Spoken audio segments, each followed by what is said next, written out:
evaluar evolución, nada mejor que las curvas.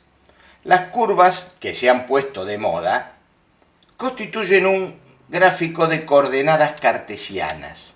Un gráfico de coordenadas cartesianas es un par de rectas que se cruzan, una recta vertical, denominada ordenada, atravesado perpendicularmente por una recta horizontal denominada abscisa. Así queda determinado un ángulo recto en cuyo interior se dibuja la curva según evolución.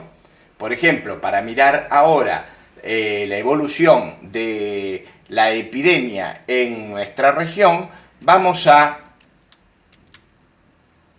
cotejar el número de casos en la ordenada en el tiempo dibujado en la abscisa, y eso determina una curva que nos va a ir señalando su evolución día por día, semana por semana, o lo que nosotros querramos incluir en la abscisa, en la coordenada de tiempo.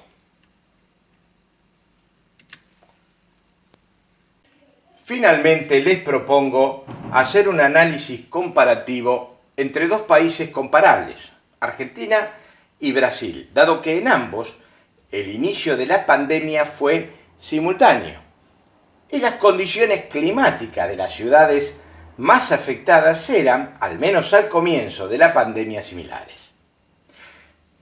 Tomamos como fecha de inicio el 17 de marzo, cuando en ambos países se registraban 2 fallecidos. En principio no es justo comparar a la Argentina de 44 millones y medio de habitantes con un Brasil de 209 millones y medio. Como la pandemia se expande, la comparación se hace por millón de habitantes. En este cuadro lo que se comparan son cifras absolutas. La curva se corresponde con el número de personas fallecidas. El 7 de abril, fíjense ustedes, 18 días después del inicio de la cuarentena, Argentina tenía 56 fallecidos y Brasil ya trepaba a 636. Hoy en día, la diferencia pasó a ser notoria. Argentina duplica los fallecimientos cada 15,4 días, en tanto que Brasil duplica las muertes en menos de 8 días.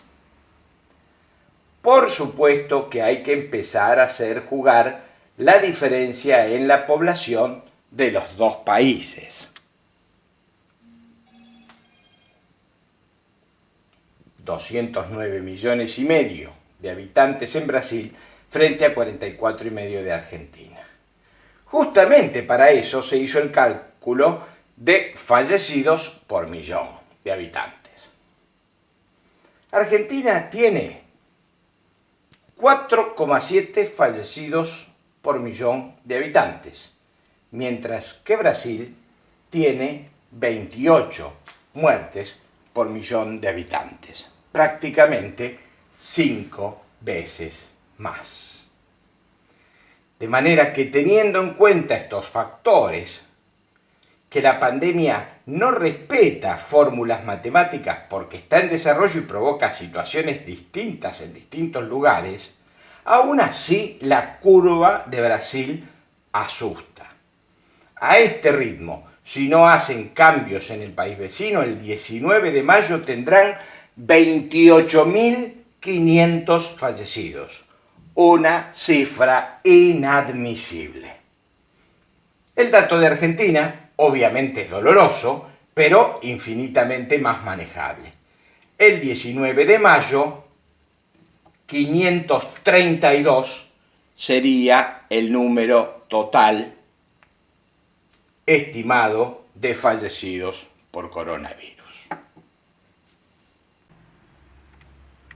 Para eso se han creado los indicadores de salud. Se trata de ecuaciones simples que comparan eventos médicos con población. Por ejemplo, el número de infectados hospitalizados en Rosario en abril del 2020 comparado con el número total de infectados en Rosario en el 2020. Como el resultado suele dar con decimales porque el denominador es mucho mayor que el numerador, se aplica un factor de ampliación.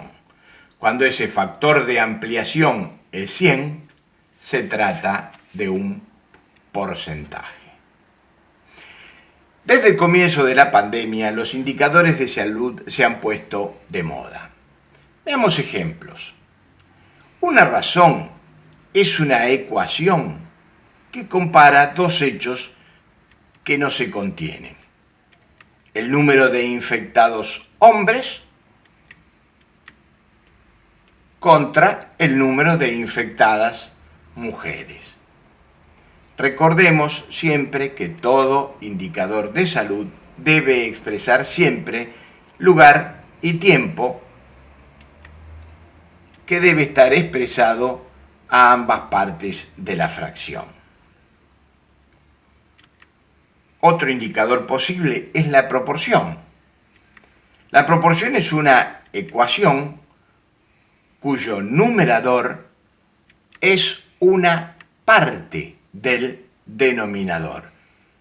Por ejemplo, aquí, del total de las camas que tiene el Hospital de Emergencia Clemente Álvarez, hay un porcentaje de ellas que se dedican a los cuidados intensivos.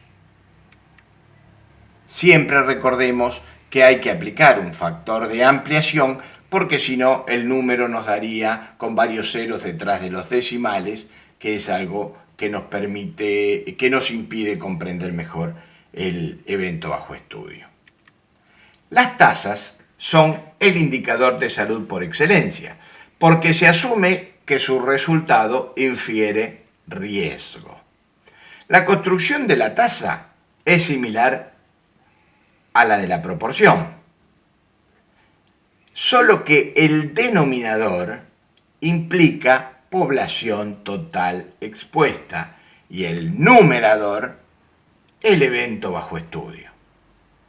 Por ejemplo, se usa mucho en estos días la mortalidad por millón, es decir, cuántas personas fallecen por coronavirus en Argentina comparado con el total de la población de Argentina, porque todos estamos expuestos. Por ejemplo, hasta el último día de abril hubo en Argentina 218 muertos, que comparado con los 44 millones y medio de habitantes de nuestro país, y aplicando el factor de ampliación millón, nos va a dar que nuestro número es de 5 muertos por millón. Luego se toma este indicador y se lo compara con el mismo fenómeno en cada país. Se puede producir un cuadro en donde podemos mirar entonces la cantidad de fallecidos de distintos países que queremos comparar y su aplicación en la proporción de los habitantes de cada uno de esos países. Véase el número de nuestro país comparado con otros países del norte o comparado con, por ejemplo, Venezuela o Brasil, que son países de América del Sur. Me guardé estos últimos dos renglones para hacer una observación.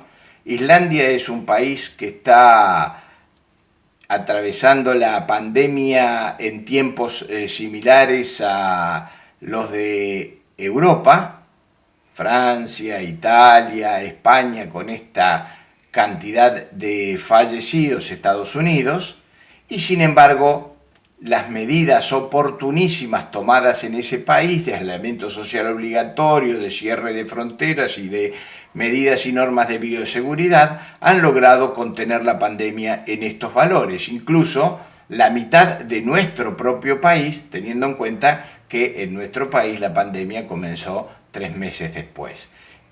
Y también quería observar Venezuela, porque no hay una repercusión mediática que esté expresando claramente las exitosas medidas que se han tomado en ese país para contener la pandemia. Finalmente, todos esos datos se pueden graficar, se pueden volcar a gráficos que sirven para hacer comparaciones rápidas y entonces nos permite hacer una visualización inmediata de lo que significa este evento muertos por millón. Y ahí vemos, por ejemplo, que como les decía recién, Venezuela e Islandia son prácticamente imperceptibles y ahí vemos como, por ejemplo, los países del norte, el Reino Unido, Francia, España, dan barras realmente preocupantes, alarmantes, el propio Estados Unidos, y nuestro país apenas asoma. En esos gráficos rápidamente nosotros podemos visualizar la situación de un evento determinado en un momento determinado.